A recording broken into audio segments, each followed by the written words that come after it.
Hello everyone, this is Rosemary Boras and today we will be going to discuss the Module 1 Teaching and Learning with Technology and Introduction. Technology can be a powerful tool for transforming learning.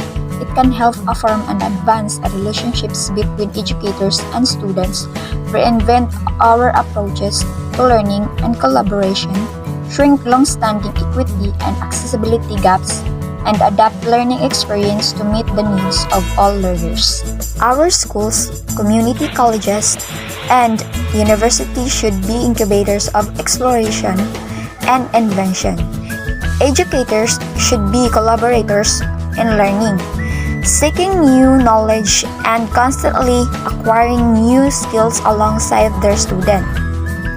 Education leaders should set a vision for creating learning experiences that provide the right tools and support for all learners to thrive. Now, let's proceed to our Lesson 1, ICT Competency Standards for Philippine Pre-Service Teacher Education. So, we have here the lesson outcomes. 1. Identify the competency standards of ICT necessary in teaching for pre-service teacher education.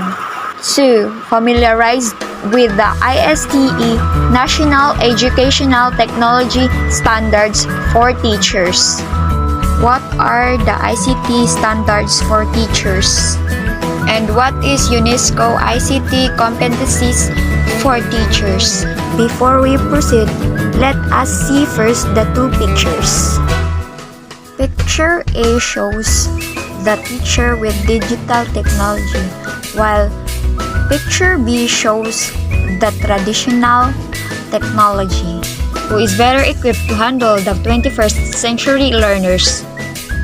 ICT competency standards shed UNESCO as provided in the 2017 Policy Standards and Guidelines PSG for Pre-Service Teacher Education, and clearly state that every future teacher should demonstrate proficiency in the development and utilization of information, communication, and technology, ICT resources promoting quality teaching learning process.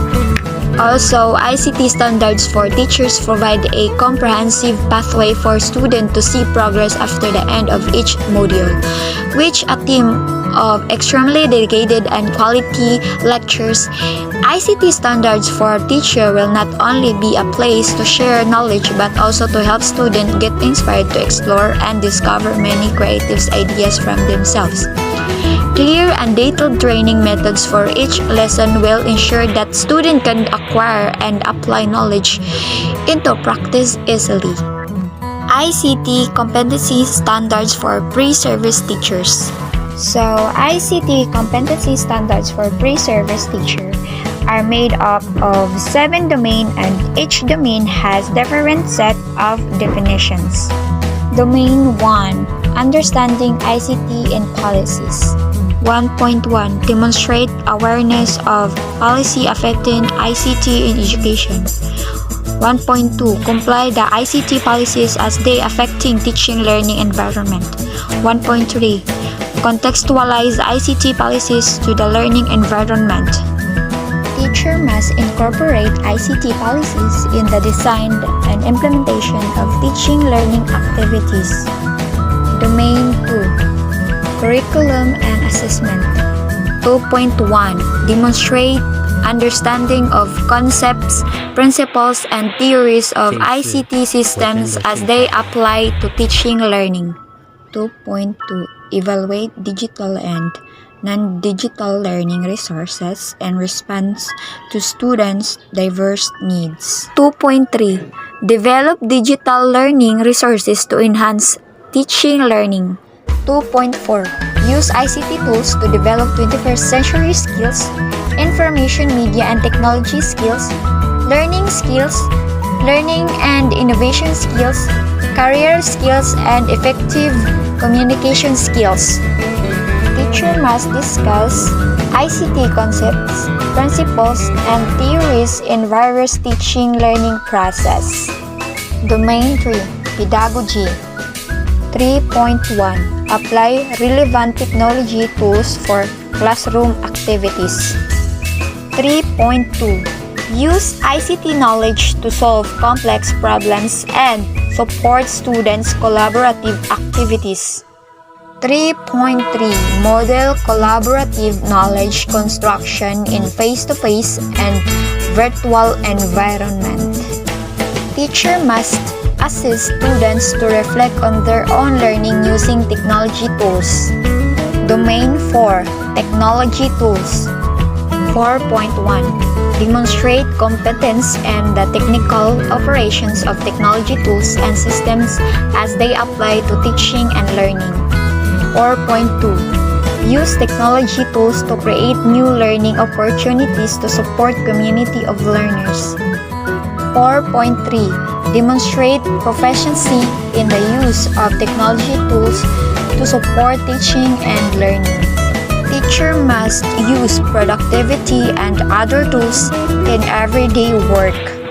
Domain 5 Organization and Administration.